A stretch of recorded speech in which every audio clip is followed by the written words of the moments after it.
Charlie Munger अपने शुरुआत के दिनों में एयरपोर्ट पर वेदर फोरकास्ट का काम किया करते थे, जिसमें उन्हें ये बताना होता था कि फ्लाइट के लिए मौसम सेफ है या फिर नहीं है। लेकिन एक इंटरव्यू में उन्होंने कुछ ऐसी बात की जिनको सुनकर सबके सब शॉक हो गए। उन्होंने कहा कि जब मैं वेदर फोरकास्टिंग का काम किया करता था तो हमेशा मैं ये सोचता था कि मैं पायलट को कैसे मार सकता हूँ या फिर मैं प्लेन को कैसे क्रैश करवा सकता हूँ। अभी सुनने में काफी ज्यादा अजीब है, सभी लोग ये सुन के काफी ज्यादा शॉक हो गए थे, पर ये एक्चुअली में उनकी नेगेटिव थिंकिंग नहीं है, बल्कि उनका एक रूल है। वो रूल जिसने उन्हें और उनके पार्टनर वॉरेन बफेट को दुनिया के सबसे सक्सेसफुल इन्वेस्टर में से एक बनाया। तो आज की वीडियो में चार्ली मंगर के 5 ऐसे गोल्डन रूल्स के बारे में बात करेंगे जिनका यूज करके वो और उनके पार्टनर वॉरेन बफेट दुनिया के सबसे पावरफुल और सबसे सक्सेसफुल इन्वेस्टर बने। और आपको ये भी पता चलेगा कि वो क्यों पायलट को मारने के बारे में सोचते थे या फिर प्लेन को क्रैश करवाने के बारे में सोचते थे। तो सबसे पहला रूल है इन्वर्जन थिंकिंग। चार्ली मंगर कहते हैं कि सक्सेस के बारे में सोचने से पहले आपको फेलियर के बारे में सोचना चाहिए। यानी कि सबसे पहले आपको ये नहीं सोचना है कि मैं इस स्टॉक से पैसे कितने कमा सकता हूँ, बल्कि ये सोचना है कि मैं इस स्टॉक में कितने पैसे गंवा सकता हूँ, कितना मैं लॉस कर सकता हूँ। चार्ली मंगर ये कभी भी नहीं सोचते थे कि इस स्टॉक में अगर मैं इन्वेस्ट करूँ तो ये मुझे कितना रिटर्न देगा, बल्कि ये सोचते थे कि अगर इस स्टॉक में मैं इन्वेस्ट करूँ तो इसका सबसे बड़ा रिस्क क्या है। और यही है इन्वर्जन थिंकिंग, यही है उनका रूल नंबर 1। और इसी कारण वो ये सोचते थे कि वो पायलट को कैसे मार सकते हैं या फिर प्लेन को कैसे क्रैश करवा सकते हैं। जब आप सक्सेस से पहले फेलियर के बारे में सोचते हो तो आपको एग्जैक्टली पता होता है कि आपको क्या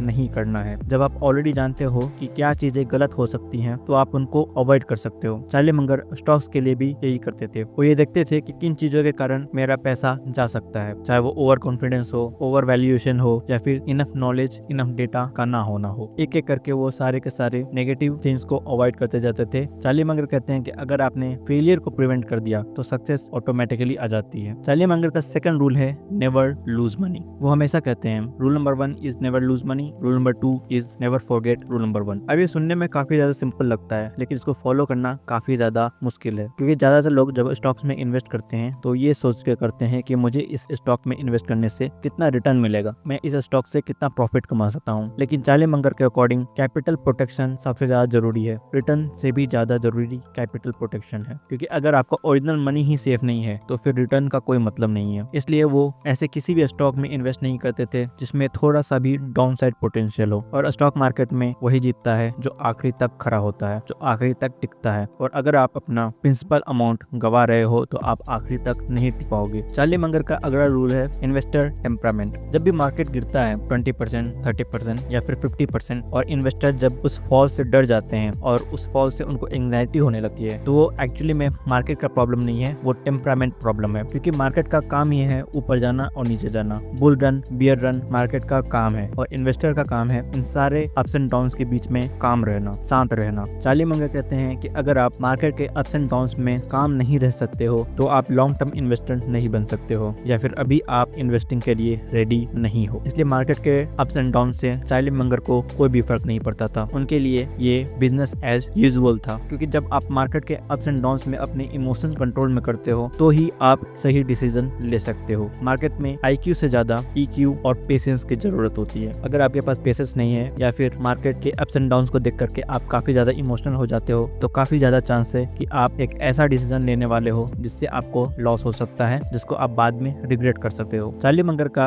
अगला रूल है circle of competence. We do not know everything, और हमें ये चीज एक्सेप्ट करनी चाहिए। और जब आप ये चीज एक्सेप्ट कर लेते हो तो वो ही एक रियल पावर है, वही एक रियल नॉलेज है। मार्केट में प्रॉब्लम ये नहीं है कि लोगों को नॉलेज कम है, मार्केट में प्रॉब्लम ये है कि लोगों को लगता है कि उनके पास काफी ज्यादा नॉलेज है, जबकि एक्चुअली में होता नहीं है। चार्ली मंगर कहते हैं कि invest in which you really understand. आपको सिर्फ उन्हीं चीजों में इन्वेस्ट करने की जरूरत है जिनको आप अच्छे से समझते हो। जिनको आप अच्छे से नहीं समझते हो उनमें आपको इन्वेस्ट बिल्कुल भी नहीं करना चाहिए, वरना आपको सिर्फ और सिर्फ नुकसान ही होगा। अगर आप देखो तो कई सारे लोग ट्रेडिंग में अपना काफी ज्यादा लॉस करते हैं या फिर क्रिप्टो में काफी ज्यादा लॉस करते हैं, और उसका कारण एक ही होता है कि वो इन सारी चीजों को अच्छे से समझते नहीं है। लेकिन उन्हें लगता है कि वो इन चीजों को समझ चुके हैं, इसलिए वो अपना नुकसान कर बैठते हैं। अगर आप वॉरेन बफेट के इन्वेस्टिंग को भी देखो तो उन्होंने काफी लंबे टाइम तक किसी भी टेक स्टॉक में इन्वेस्ट नहीं किया था। और जब उनसे ये पूछा गया कि आप किसी टेक स्टॉक में इन्वेस्ट क्यों नहीं करते हो तो उनका जवाब सिंपल था। उन्होंने कहा कि मुझे टेक समझ नहीं आता है। तो जब इतने बड़े इन्वेस्टर ये कहने में टोटली कंफर्टेबल हैं कि मुझे कोई चीज नहीं आती है, तो आपको भी काफी ज्यादा कंफर्टेबल होना चाहिए ये कहने में कि मुझे ये चीज नहीं आती है इसलिए मैं इस चीज से दूर हूँ। मुझे क्रिप्टो समझ में नहीं आता है इसलिए मैं क्रिप्टो से दूर हूँ। स्टॉक मार्केट में आपको हर एक चीज जानने की जरूरत नहीं है, आपको हर एक चीज की नॉलेज होने की जरूरत नहीं है, आपको बस अपनी लिमिट